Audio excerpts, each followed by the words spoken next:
Good evening. 100 years ago this week, a group of hardy explorers set out in freezing conditions on a 1,500-mile trek. As they packed up and left their base in Antarctica on the 1st of November 1911, Captain Robert Scott had one thing on his mind: to be the first man to reach one of the last unexplored places on Earth, the South Pole. It would be a journey of extreme hardship, disappointment, tragedy, and ultimately death. But it's also a fascinating human story of endurance. And on this evening's programme, we'll be discussing Scott's famous Terra Nova expedition, its heroes, villains, successes and failures. I'm joined by Canadian author Ruairc Bryan, musician Rachael Holsted, adventurer Pat Falvey, and polar exploration author Michael Smith joins us from Tunbridge Wells. And you're all very welcome to the show. Thank you. Michael, can I go to you first? Set the scene for us a century ago, in the context of why reaching the South Pole was seen as such a necessary challenge to undertake. Yes, good evening. Context is absolutely vital in this story, I think. You have to remember the period. The Victorian Empire had come to an end. The Victorian Age, I should say, had come to an end. The Edwardian age was an age of less certainty for the British. They were being challenged by people like the Germans, the Americans, and the age of empire was drawing to a close. Reaching the South Pole in many ways was a virility symbol. They wanted to show in a way that they were still up there with the best and they could do it. You have to remember they'd spent, since the Napoleonic Wars ended in 1815, Britain had been pretty much unchallenged in the world. Yeah. And so there's no real equivalent in today's society. Yeah. And I think they just felt that this was theirs for the taking, and if there was a blank spot on the globe, they wanted to plant the flag there, and they had every right to do so. Rachel, thinking about the conditions and what they were like in the Antarctic, I know you were there yourself in 2006, obviously with a lot more equipment and comfort, or I presume. Can you imagine how difficult it would have been to negotiate that kind of terrain? Absolutely. I mean, and on so many different levels. I mean, when I went there and when Pat and Ruairc, and I'm sure Michael went as well, we were armed with so much information. You know, we had maps, we had charts, we had experts, other experts around us who knew the terrain, who knew what we were getting into. And that by itself, just the information, what's in your head, makes such a huge difference. The difference between that and facing into the unknown, or a much greater degree of unknown, is huge. And did you find yourself casting your mind back to what it must have been like? Absolutely, absolutely. I remember one evening standing out in the deck on a very wild sort of night and sort of finding a spot, wedging myself in somewhere, and the wind howling around and ice around and sea around, and actually in this very weird perverse way finding myself absolutely loving it, and suddenly starting to go, okay, I'm starting to get a sense of why these guys not only came here but kept coming back, because that was the thing that got me. People like Cream, Scott, Shackleton, they didn't just go once and do the thing and go back, but they kept coming back again. And I don't think that was entirely about bagging the achievement, bagging the pull, whatever it was. I think there was more than that drew them back there.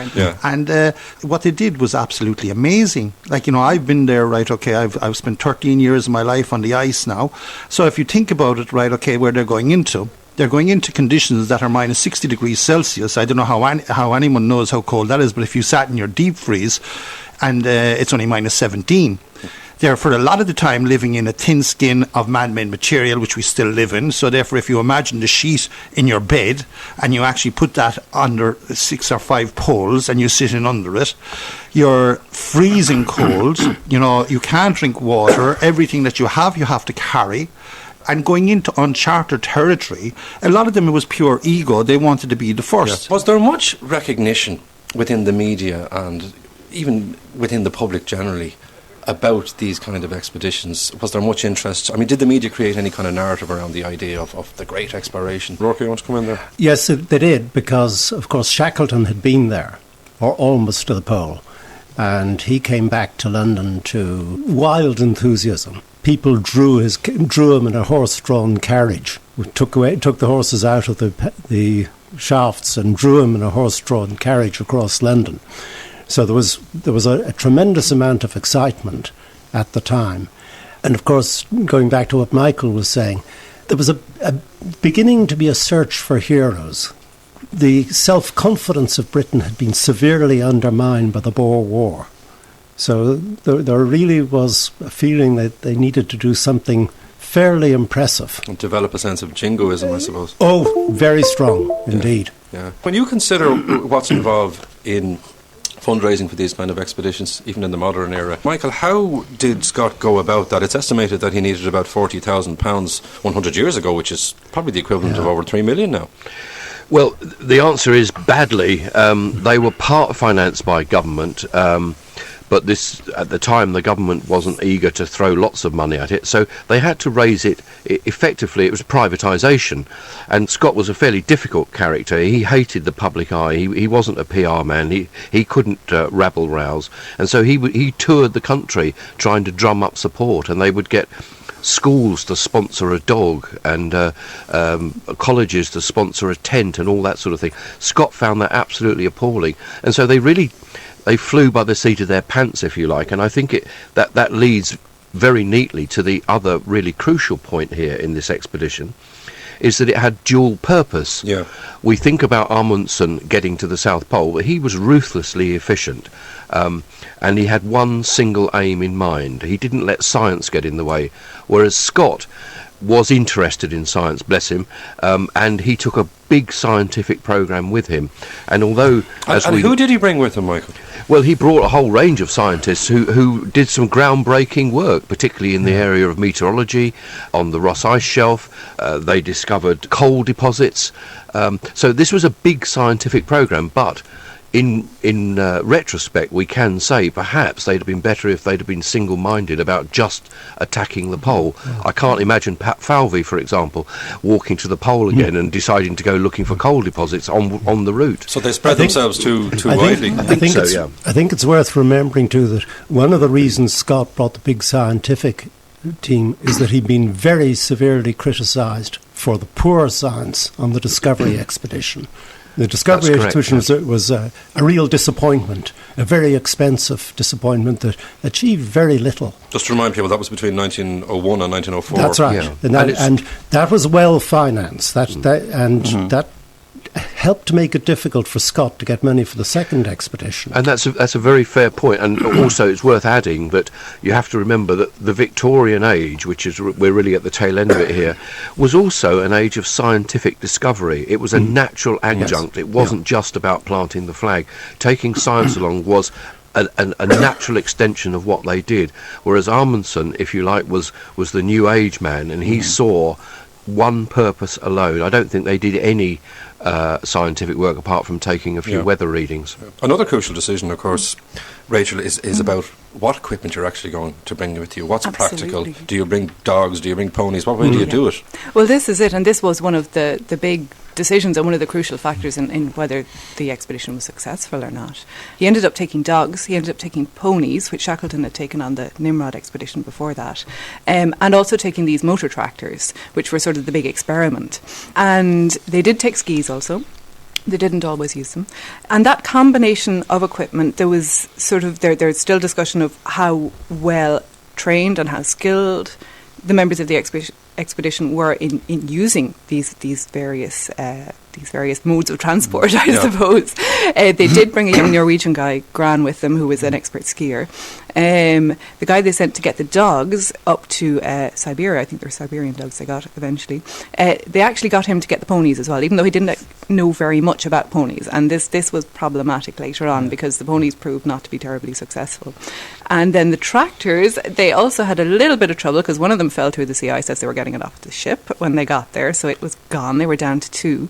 And the other 2, I think, made it something like 51 miles and then pretty much gave out. So that was an experiment in its own right. Yeah. The reason Scott brought ponies, which were very poorly selected, he brought ponies because Shackleton brought ponies. And Shackleton brought ponies because Harmsworth, from the Harmsworth expedition, said, the ponies did splendidly up in Svalbard. The ponies were a total disaster in Svalbard, but they didn't check. And then Scott brought white ponies because on Shackleton's expedition, on the Nimrod expedition, the white ponies seemed to survive better. So this is the man of science. And the other thing, his choice, I noticed he didn't send Oates out, who was a horseman and a military man that knew horses. He was using Oates as a stevedore in London. Which was completely and utterly stupid. You had the experts there, and even actually, there's comments of Oates saying he's a blundering buffoon, right? Okay, because of the fact he can't even organise the animals. They were all actually damaged if you actually go back. Yes, they were very poor. I wonder, is there a danger of us here 100 years on in applying the standards that we're used to now and being overly critical? Yes, absolutely. Yes, of course. It's easy, to be fair, it's easy with 100 years behind us to pick holes in anything. But I think there were lots of flaws here. Just one or two small things about the animals. The ponies were from the northern hemisphere. They went to the southern hemisphere. They were shedding their coats in winter. Secondly, the dogs, which were also from Siberia, nobody bothered to learn the Russian for stop and go. Slightly problematic. Do you see what I mean? Yeah. So it's easy to pick holes, but on the other hand, you keep coming up against these great big flaws in the planning. We're going to come back to some of these flaws after the break. We'll be talking about the explorers on the Terra Nova expedition and how they got into a lot of difficult circumstances. Back in a few minutes. Email The History Show, history@rte.ie. Welcome back to The History Show. I'm with Rachael Holsted, Ruairc Bryan, Pat Falvey and Michael Smith, and we're talking about Scott's doomed expedition to the South Pole a century ago. The Terra Nova expedition set sail from Cardiff in June 1910 and they reached the Antarctic early in 1911. On landing, the expedition party's main base was a hut they built at Cape Evans, named by Scott after his second in command, and of course the hut still exists today. When we look at the living conditions and I suppose, Rachael, living in such close quarters in very testing conditions for so long, did these people get on with each other? I mean, it's a really interesting question because, again, the context is very interesting in that they've already had this time on a ship together, which is quite confined, living under sort of Royal Navy hierarchy and disciplinary conditions. And I think that from what we've learned is that sort of translated and transferred into the hut. So there was quite a rigorous discipline, there were quite rigorous routines. How many were in the hut? I'm terrible at numbers. 25, wasn't it? Yeah. Yes. That's a lot of people in a hut. I mean, in general, they got along quite well, surprisingly enough, because you have 4 months of darkness down there during the winter. It must have been hellish. And there is only one recorded major row during the winter of 1911, and that, strangely enough, was about Irish nationalism, because Patsy Keohane from Barry's Point near Cormac-Sharry had a few too many and raised the very ticklish issue of Irish freedom, and the English officers weren't too impressed with that. And funnily enough, the peacemaker turned out to be Captain Oates, who was the epitome of the English cavalry officer gentleman. But he'd been stationed at the Curragh, and Laurie Oates stepped in and calmed things down. But presumably, when you consider the time they had to spend together, and obviously the stresses and the strains, but there was also a huge interdependence there, and I suppose a tendency to look out for each other. That's true. It's actually very interesting because I spent 3 years on a base with 12 people, and out in the field with much smaller parties, and you do get on each other's nerves, there's no question about it. On the other hand, I think there's also a strong realisation that you can argue, but you can't fight. Because there's nowhere to go. There's nowhere to go, and you're going to go on living with the same people for quite a long time. Yeah. So the amazing thing to me, actually, particularly from my time down there, was not that there were rough edges, but how well people got on, considering the, I'd say, rather informal selection procedure that got me down there. I had a 15-minute interview with the Crown agents in London. No psychological testing, nothing else like that. I was going to mention the psychology of it. And I was also wondering, in terms of the time, if you think, for example, of people like Crean coming from Ireland, and the context, the idea of personal space is a much more sort of modern concept in a way. People were much more used to living in close quarters, to putting up with the people around, to being dependent on the people around them. So perhaps that wasn't such an issue then as we might perceive it to be now. Well, I think first and foremost in going to something like this, you have to be a certain personality. What and type? A lot of that personality is introverted. Yeah. And basically you can have introverted extroverts. Like for instance, like say when I go to teams, our teams are smaller, but I'll guarantee you this, unless we have unity of purpose, right, okay, we'd all kill each other. Indeed, there's been times I've been on expeditions where I wanted to kill my teammates and I'm sure that they wanted to kill me. I think the big difference is that you have to watch actually in the old days, right, okay, is where military operated. In other words, I am the boss. You know, damn you if you have an opinion, you do as I say. And in the Scott situation, a lot of the time, that's what they did. You know what I mean? He got them to, you know, he was the boss. He actually dictated. He actually, you know, in a lot of times got them to do things that, you know, like were absolutely stupid just for discipline. In other words, like saying, I'm going to whip you with a lash, right, okay? You really don't have to be out there on the borders of the ship scrubbing decks, but I want you there, right, okay? This is the military thing, and you'll be submit to my rule. Presumably there's a class element to that as well. And basically that class element, you know, in the Scott expeditions followed straight through. In other words, they did actually have separate quarters for the officers and separate quarters for the petty officers, right? And there was a big class difference there. What about the actual leadership skills or qualities of Scott himself, Michael?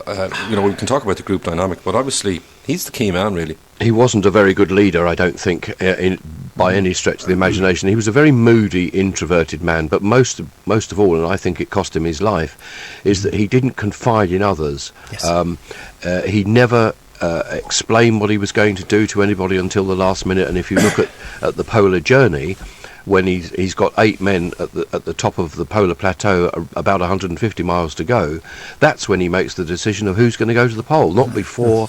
He didn't inspect his troops.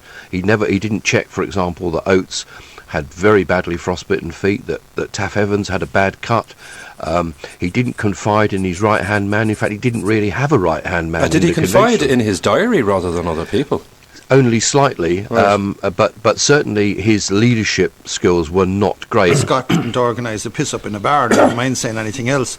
And Well, they had some whiskey with them for that. they had, purpose, yeah. didn't they? In actual fact, Shackleton did too. They actually did look after themselves very well. Yeah. Well, Scott liked, respected. Well, I think liked is possibly not the right word. Certainly respected, and he did command great affection in curious ways from people like Tom Crean. Exactly.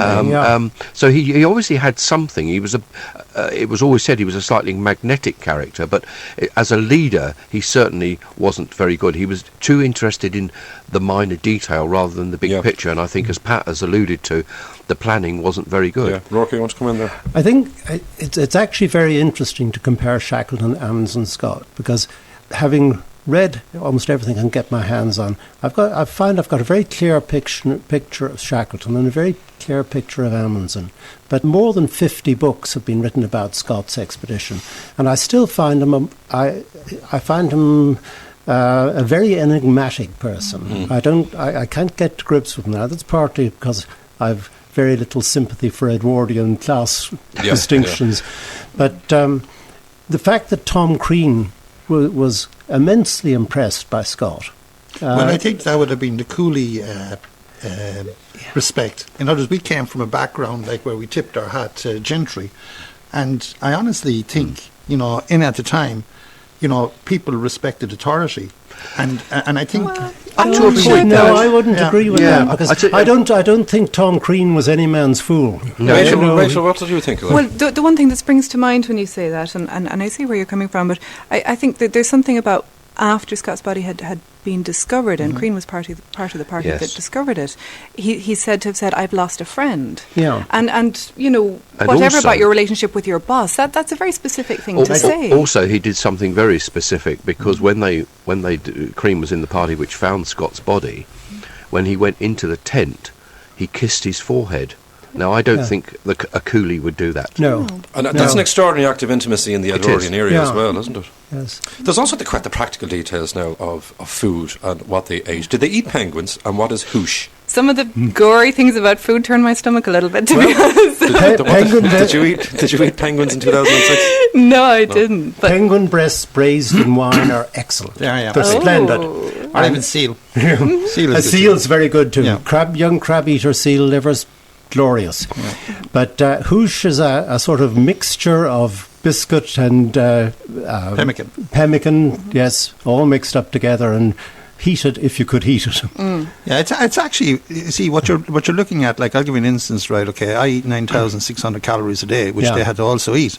So therefore your diet, and this is the reason why, like, scurvy and a lot of this other thing took place. If you look at it, you standardly eat 1,500 calories. When you're down there in the cold at minus 60 or minus 40, you eat 9,600, right? Yeah. To do that, you have to eat fat. Like, for instance, I drink olive oil, I eat butter. Yeah. Like, big slabs of butter. How's your cholesterol?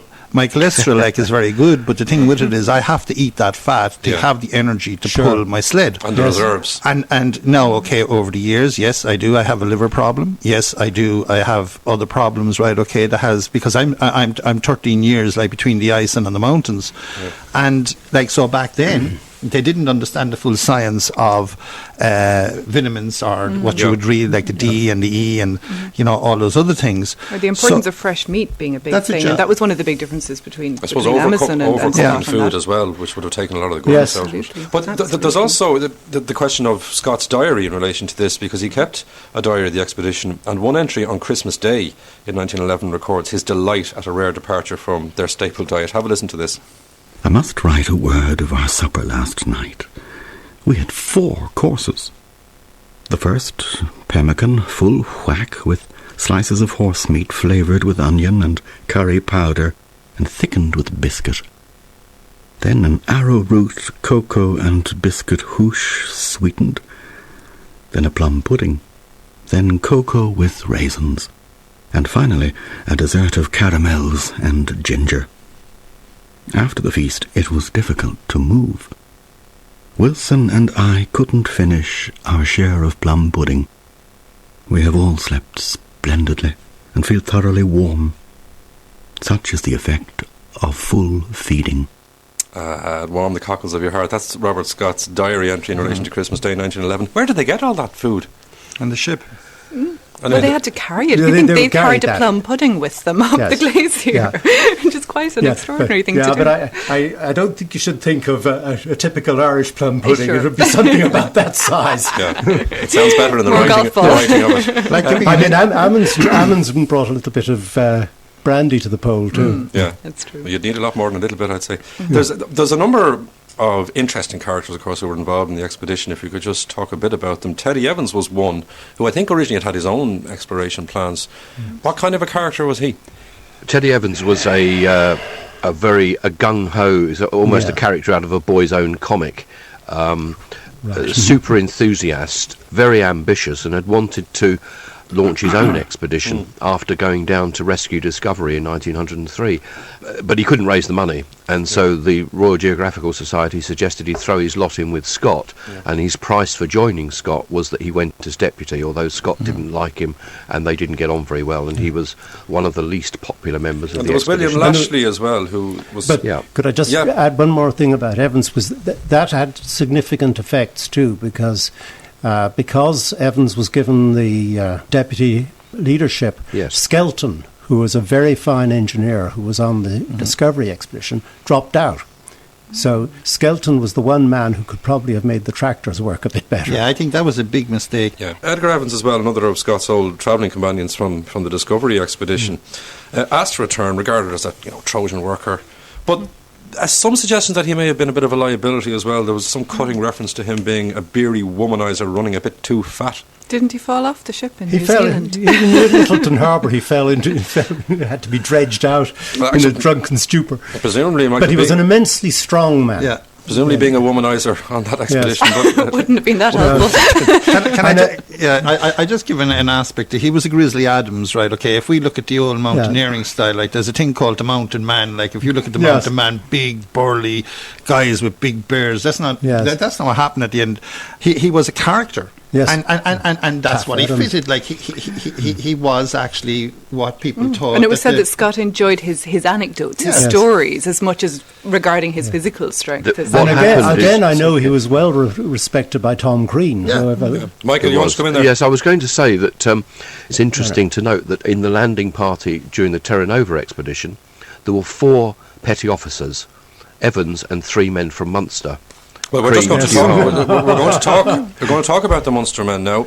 Of the 3 Irishmen on the expedition, Cork men Robert Ford Patrick Keohane and Kerryman Tom Crean, who you've mentioned there, Michael. Crean, son of a farmer from Anascall, was an experienced Antarctic explorer and a close friend of Scott's.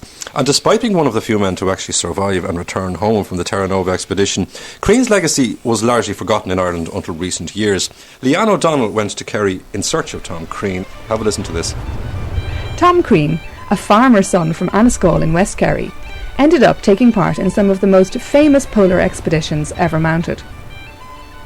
But it all began in a small farmhouse overlooking Dingle Bay. Enda O'Brien, his grandson, now owns the house, and he met me there. You only have to imagine like that when Tom Crean lived here. No electricity, no running water. We had to sink a well even, because there was no running water in here when we started renovating the house. And when you think again there about the kind of life that he was leaving behind, if he'd stayed in Anascall, there might not have been a lot open to him. I don't think there was anything open to most of his contemporaries, because the tradition was obviously in Ireland that the eldest son got the farm and everybody else, especially the males, had to look after themselves. And the females were married locally, or else they had to go off as well. So the job opportunities in the late 1800s weren't too many out around here. Life was tough in rural Ireland at the time, and opportunities were limited. But one of the options available to adventurous young men was joining the British Navy. In those days, in the late 1800s, you had lots of fairs in towns and villages, where they sold sheep and cattle and all sorts of things. But one of the people that used to come was like a recruitment officer for the British Navy and for the British Army. And of course they used to be all kitted out in all their regalia and uniforms and medals and everything glittering red. And I'm sure that put quite a shine or a gloss on what Navy life was going to be like. The touch of glamour. Well, yeah, I mean, there weren't too many people around with all glitter and sparkly bits and all that sort of thing, and medals and everything, right? Joining the British Navy seemed about the best possibilities around. About 1 in 100 got into the Navy. So for Tom Crean to get into the British Navy, he must have made some impression, even at 15, right?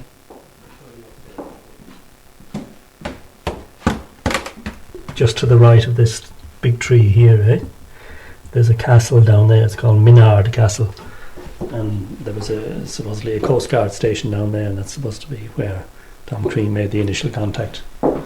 So he could see the sea out the window of the house, and that was going to be his destiny, basically. That's Dingle Bay we're looking at.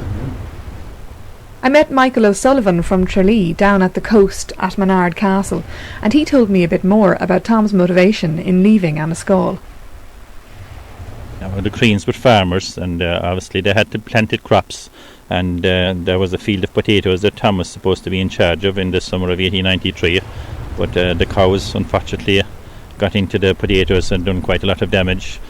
Tom's father Patrick was very upset, and Tom stormed off and threatened that he wouldn't return. Tom joined up even though he was still not 16, and he didn't tell his father straight away because he was sure that the news would not be received too well.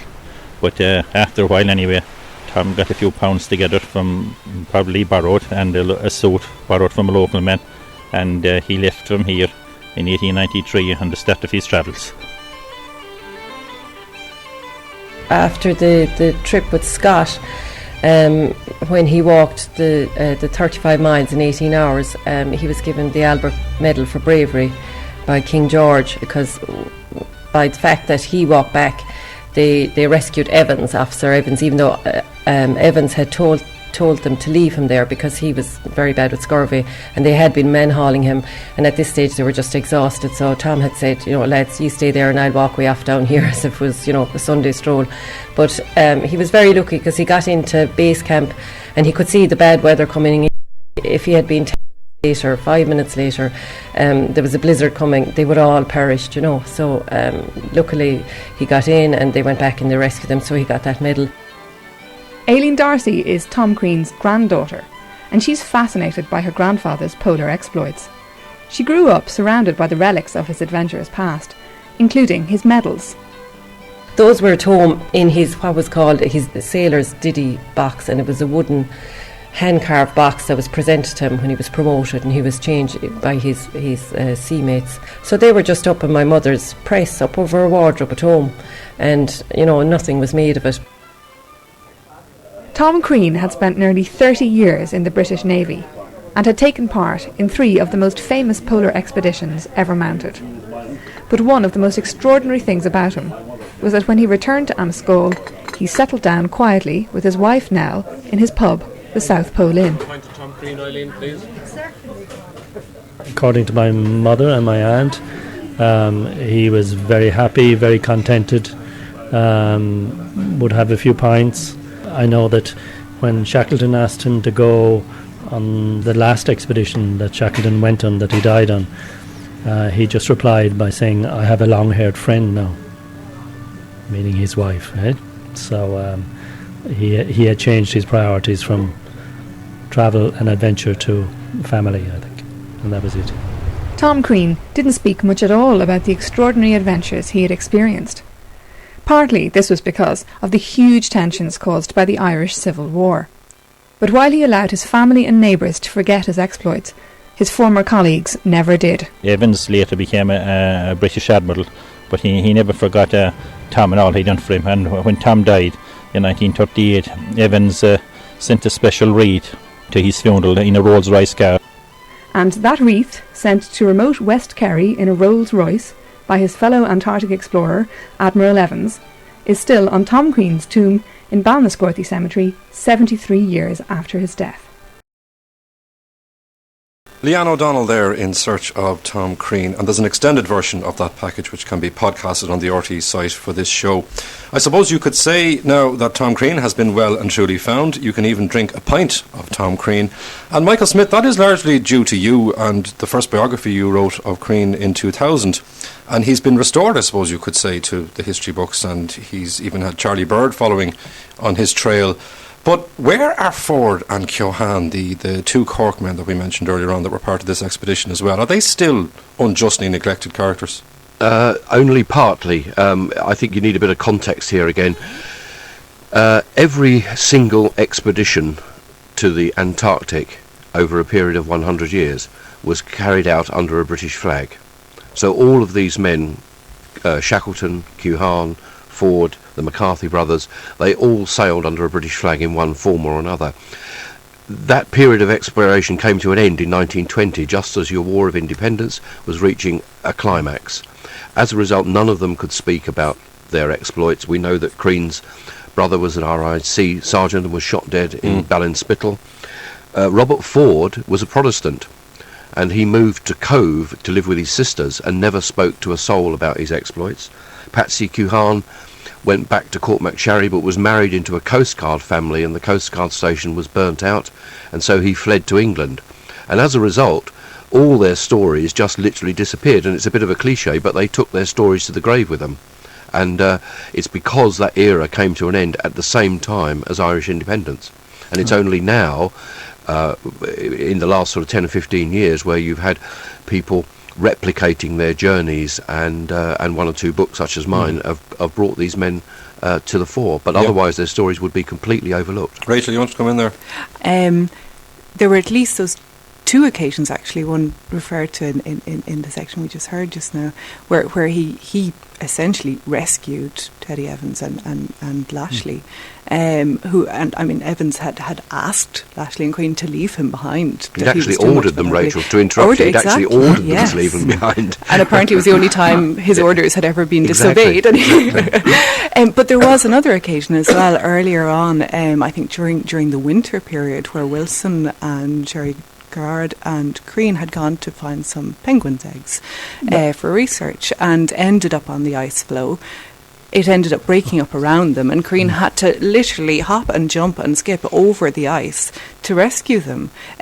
So he ended up being the rescuer They were very lucky to have him, obviously. Absolutely. Which raised an interesting point about, again, Scott's decisions and his leadership and his perhaps lack of abilities. Tom Crean wasn't one of the people that he chose to actually go to the South Pole with him, but he didn't seem to be able to tell him to his face Is that a reflection of a serious character flaw, I wonder? Well, I would say it is. Yes. Yes. I don't think there's any doubt about that. And he quite clearly was very embarrassed about not telling Crean that he wasn't going.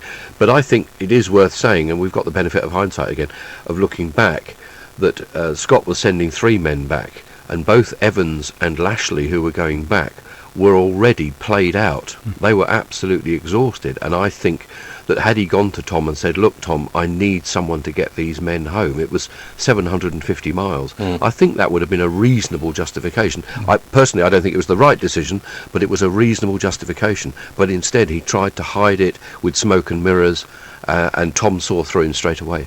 Well, we're going to explore some of the consequences and, I suppose, the final phase of their voyage after this break. Email The History Show, history@rte.ie. Welcome back to The History Show. I'm with Rachael Holsted, Ruairc Bryan, Pat Falvey and Michael Smith, and we're talking about Scott's doomed expedition to the South Pole a century ago, and getting on, I suppose, to the last phase of it. Scott left base camp in the Antarctic with a team of 4 men, Oates, Wilson, Bowers and Evans, on the 1st of November 1911. What did they actually take with them, and how long did they expect it to last? The expedition was planned for, roughly speaking, 5 months. It's a round trip of getting on for 1,800 miles the way they went. The whole expedition was geared around 4-man units, so 4-man tents, 4-man sledges, 4-man units of food. And then at the last minute we know that Scott rather panicked and took an extra man, which threw out the whole of the arrangements made with building it around 4. That must have put an incredible strain on the expedition. Yeah, it did. Yeah. It did, because Scott mentions in his diary that after he'd separated from Crean and Evans and Lashley and he was heading on, in his first night at camp, he noticed in his diary how long more it took to cook food for an extra man. Again, the practical details. It's interesting, though. One thing that has never been explained, and Scott doesn't himself, why he decided to bring 5 men. Because it wasn't pulling power he needed. I think he wanted to bring one from the lower rankings. Yes. And he had to make a decision on that. And I know what it would feel like to have 4 of my own team actually in my own tent pulling, right, okay? He never intended to take anyone from that second team initially, right? And then, as you say, he could have dropped Oates. But you see, Oates paid to get onto the expedition. Yes. And he was a representative of the army, too. Of the army. So therefore, he was caught in I think, in a quandary, and, partly like their demise actually came from that one decision. But wasn't there also the issue of Bowers, who he did take from the second team, being a navigator? And because of all the issues that had been around Cook and Peary at the North Pole and not being able to verify that they had actually gotten there and been there, that he wanted to be absolutely sure that when he got there, they were going to be able to say to the world, we most definitely got here and here are all our records to prove it. Sorry, Michael, I was just going to say, I think there's another or 2 substantial blunders here that were made. One is that at the moment he made the decision to take the extra men, he did not inspect his troops. This is a general going into battle without checking the health of his men. It's an outrageous thing to do. But secondly, and I think, to rewind the tape a little bit, when he set out from Cape Evans, he'd had the whole winter to plan this expedition. In my view, he should have chosen the 4 men then and saved them from the worst of the hard work, so that when they got to the top of the polar plateau and they had 150 miles to go, these guys would have been, relatively speaking, the freshest, and they would have been able to get back. But instead, they were all shagged out. They were all played out by the time they got to the polar plateau. And particularly again, Wilson and Bowers, who'd been on this dreadful midwinter trip to look for penguin eggs. Yes, exactly. The amazing thing about this, as we're speaking about it, we've probably, and on the centenary, right? Okay, we forgot completely about the Amundsen side. I was at the other side, exactly doing what we're doing, completely forgetting about them, right? Okay, that they just actually kind of wrote them off. And at the same time, they were rushing to the pole, right, okay, with dogs, by the way. And even if you look when they came back, they literally sailed back. It was,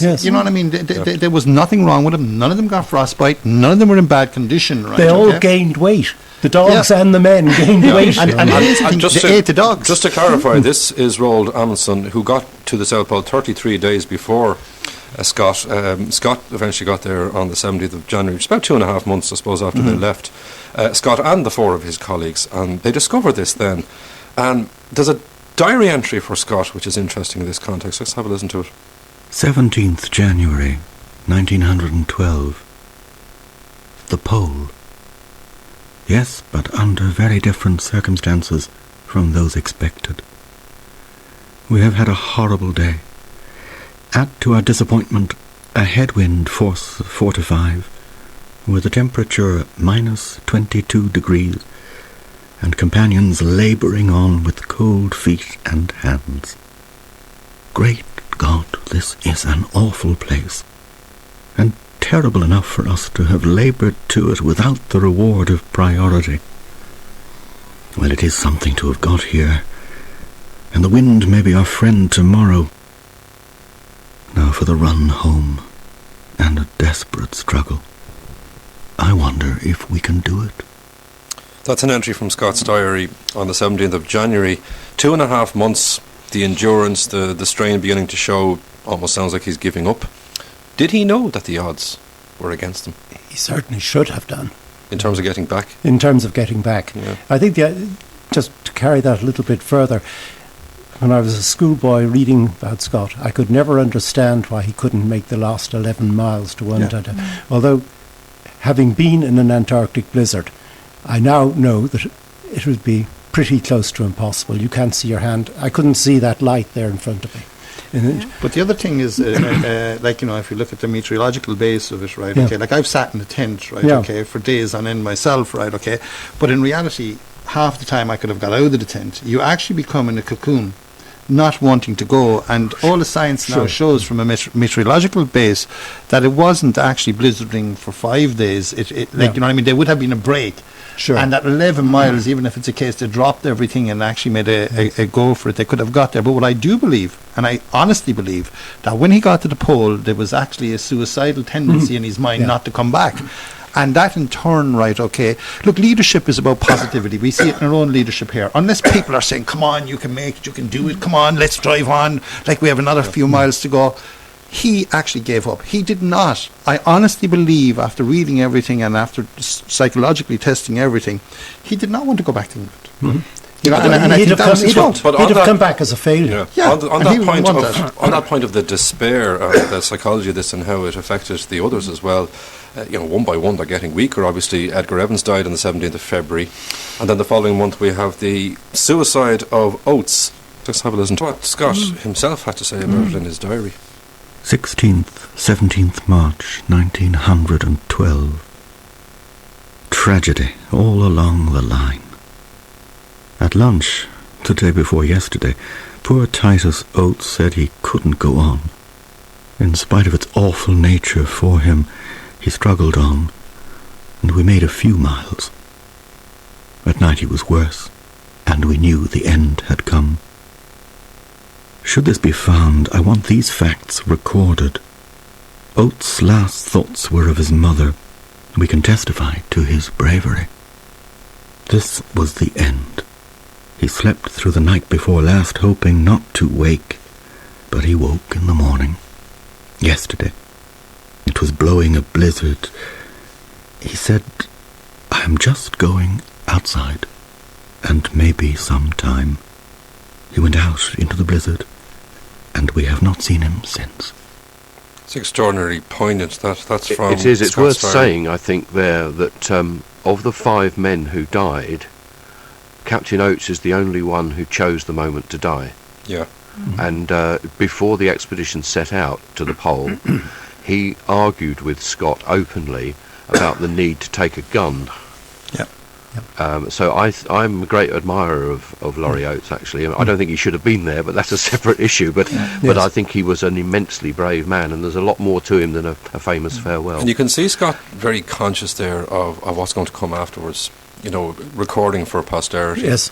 What these people did and what the reaction may well be at home. Scott had given up by this point, actually. If you look at his diary, you'll see that on the day that Laurie Oates commits suicide, Scott was already writing farewell letters, and that's nearly 2 weeks before. All 5 men died, and we have again an extract from the very final entry in Scott's diary. 29th March 1912. We are weak. Writing is difficult, but for my own sake I do not regret this journey. which has shown that Englishmen can endure hardships, help one another, and meet death with as great a fortitude as ever in the past. Had we lived, I should have had a tale to tell of the hardihood, endurance, and courage of my companions, which would have stirred the heart of every Englishman. These rough notes, and our dead bodies, must tell the tale. We shall stick it out to the end, but we are getting weaker, of course, and the end cannot be far. It seems a pity, but I do not think I can write more. Scott. Last entry. For God's sake, look after our people. And that was the very end, the last entry in Scott's diary. Obviously, he was also adamant that the families of these individuals needed to be looked after. Absolutely. One of the last things he did was write rakes of letters Yeah. to the families, to the mothers and the wives of his travelling companions, and also to various important people, saying, you must look after these people. It's You the other must side know of what jingoism, to do. isn't it? The Absolutely. responsibilities that come with it. And the families always want to get as much information as they can. I mean, how important was the recovery of Scott's diary and some other historical evidence, and how were they actually found? Do we know that, Michael? Yes, they were found a few months later. A party, including Cuhan and Crean, went out onto the ice and discovered the tent with the three bodies in it, and they buried them there and then. And of course, they're buried on the Ross ice shelf, which is slowly carving off, and they're returning to the sea very slowly. About 250 years from now, they'll head back into the sea. I think, again, context is really important here. News of the disaster of the Scott expedition, and it was a disaster, did not reach the civilised world until 1913. This was just after the Titanic disaster and little more than a year before the First World War started. And what was the reaction when the news did come through? A huge outpouring of grief. I mean, the King led the mourning at St Paul's Cathedral in London. Thousands of people stood in the rain in February of 1913 in mourning. A lot of money, I understand. Yes, there was money raised, and money was given to the dependents, although Taff Evans, who was an ordinary seaman, got less money. Taff Evans' widow got less money than the officers, of course. But yes, there was a lot of money raised. In fact, more money was raised in compensation than was raised to finance the expedition in the first place. Yes. And interestingly then, in terms of Scott's historical legacy, you have the narrative there, of course, of the tragic hero, initially at least, but it does seem to change over the course of subsequent decades, and I suppose this is a part of the process of remembering individuals, and they go in and out of fashion in a sense. Absolutely. I mean, I think that there was that enormous outpouring of grief, that sort of glorification of everyone who'd been on the expedition in those first years, those first decades, even afterwards. And I think it wasn't until maybe, say, the late 50s, early 60s that some writers, looking into the details of the expedition, started to question the sort of hero status, and started to feel that the pedestals could be knocked over a little bit. Ruairc. But I think also we've got to recognise a very different atmosphere. I mean, I actually get quite angry listening to Scott's last words, because there's this glorification of sacrifice, and this is the same thing that led to the damn nonsense of the First World War and the Battle of the Somme. Yeah. But the diaries are, in that sense, a reflection of that particular era. Oh, absolutely, yes. And of course, the other thing was, as Patrick said, 1913. The war was clearly coming. Yeah. They needed a hero. They needed to a symbol of self-sacrifice. Yes.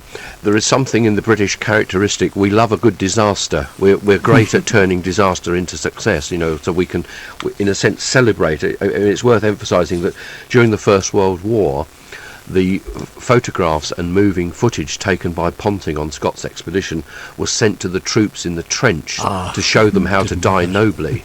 So we do have this incredible thing about turning disaster into victory. Was the expedition a complete failure, Michael?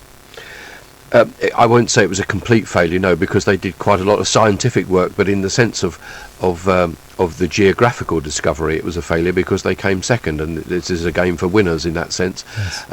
But the most interesting thing that I discovered about it, there was never a public inquiry. Mm-hmm. And that is fascinating. Well, the Admiralty stopped it. Yeah. Like, if you remember when it came back, right, okay, what did they call it, Markham, there was a lot of questions, right, okay, and he said, oh my God, he says, right, okay, let's not let this get out because we will have a public inquiry, right, okay. Yes. That was actually said, like, you know, like, so they didn't want an inquiry, they wanted a hero. And let's be honest about it, like, was it a success for the British Empire? It was. Like, my dad said to me one time, he said, son, he said, dream and dream big, but remember, it's in the following of the dream is where the success lies. Success is a bonus. All of those men, they followed their dreams with great passion and great conviction, right, okay, they all succeeded. Let's not get away from the fact of what they did achieve. Well, I'm going to leave you and your father, Pat, with the last words there. That's all we've got time for this evening. Many thanks to my guests, Ruairc Bryan, Rachael Holsted and Pat Falvey here in Dublin, and Michael Smith in Tunbridge Wells. You can podcast this programme through the RTE website. Ruairc Bryan's latest book, Ordeal by Ice, Ships of the Antarctic, and Michael Smith's great endeavour, Ireland's Antarctic Explorers, are both published by Collins Press. Until the same time next week, from me, Dermot Ferriter, and producer Yeti Redmond, goodbye.